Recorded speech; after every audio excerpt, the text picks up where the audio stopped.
Right, we're now going to turn the other cylinder head over. Turn the engine over, I should say, and then that will get the other valves off rock or on rock, well, basically, so they're not opening at all on the lobes, on the back of the lobes anyway. And then when we see the valves both go down, that means it's a full compression, which means both the valves are down. Yeah. You can hear the pistons at the top, that's the other way as well, normally. That's at the bottom, but you got one at the top, one at the bottom anyway, ain't you? So basically we do the same system now. We're going to take the cam cover, the rocker box has come off the rocker arm assembly with the breathers. This bike has actually got the later umbrella valve. The early ones just had like a load of pan cleaner jammed in here, whereas this has actually got proper valves to stop the, you know, like proper crankcase ventilation valves, but for the heads.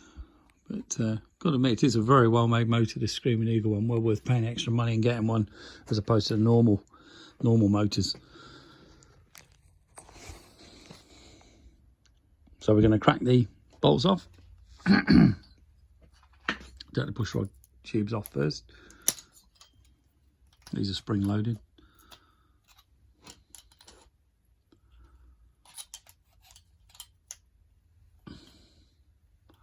And hook them out. And where have we got? That one. So basically this pushes down with the spring. This bit comes out. Okay. Thanks. Put them in this. That's front head, isn't it? Yeah, yeah. Rear one. So all the stuff's all going in separate boxes and bags, so we know where everything's come from. Very important. This is your front. And then these all wiggle out. Well, that's the theory anyway.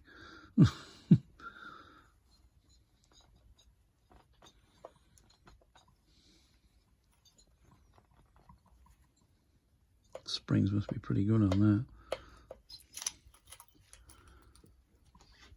This bit gets jammed in up the top. Yeah, with the O-rings. Ah, there you go. That'll do it. Yeah. Oh, I see what you mean. So that's actually stuck in the head with the O-ring at the top. Yeah, yeah. Yeah, yeah. Yeah, so basically we'll take that off first, didn't we? Yeah. Yeah, yeah. Yeah, I was just saying yeah, yeah. Make sure it's unloaded because you can spin them then. Yeah. Once like on the V8s. Well, it's basically a quarter of a V8, isn't it? Same angle, I think, isn't it? You're going to have to stop filming. Okay. As you can see, my immense strength was one hand holding this engine. Not.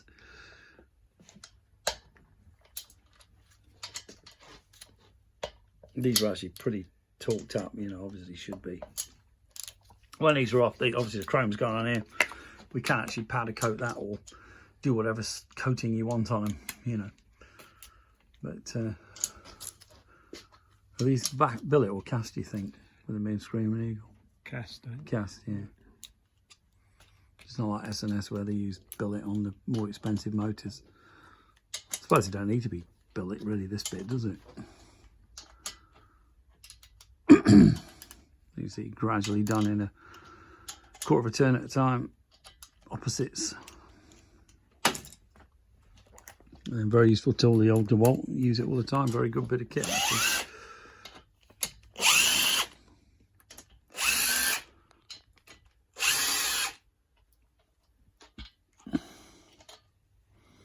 Now just got to slacken the middle two off, and that should lift off.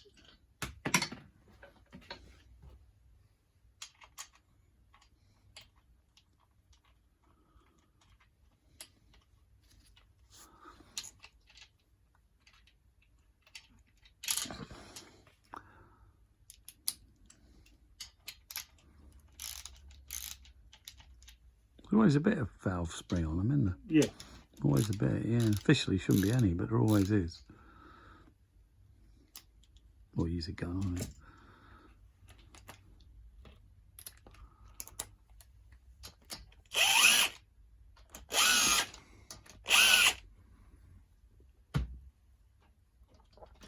Okay, then we're going to lift this off.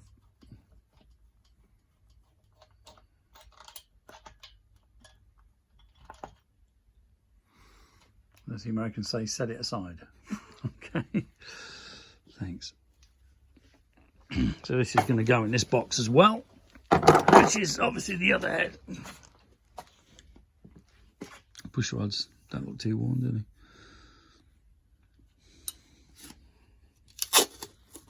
Obviously label them up, front and rear. No doubt different lengths anyway, looking at where these are. This one will be longer than that one, obviously. As you can see, it's further out on the tappet block, or not tappet block. They don't really have them on these things.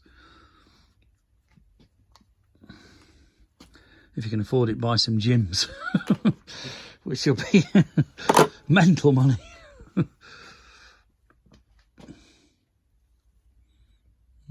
Not bad, is it? No, they go back in if you want. Definitely.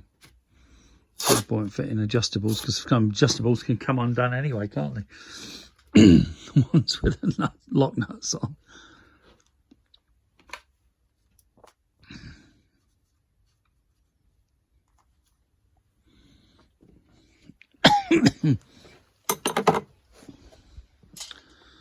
And basically we just got to take the rocker box off. Lower rocker box, I should say. Evo 3-piece on these, it's 2. Very unusual, these bolts, because they've actually got an Allen key head in the middle as well, which perhaps Harley use on a specially controlled gun, something like that. That's what I can think of, why you'd have Allen bolts with a much bigger diameter on the outside as well. If you're doing this job in the frame, you wouldn't be able to get the heads off as easily, so the best bet would be just to cut these the push rods under the tubes.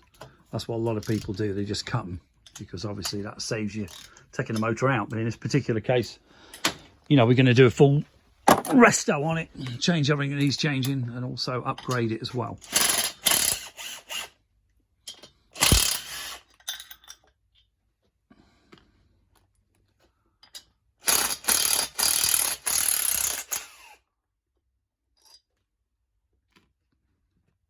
As you can see, the tapered boxes, these are bolts, but obviously tapered as well.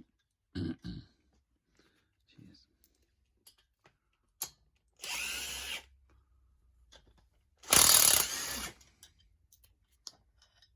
And now the rocker box is loose, and that should just lift off. So, thanks. Which is now going in here as well, with the bolts. I'm trying to get the last push rod out. These O-rings are a real pain in the ass. Spray some WD in the bloody thing or something. The O-rings basically get crushed down, and obviously, as you can see here, really grip it.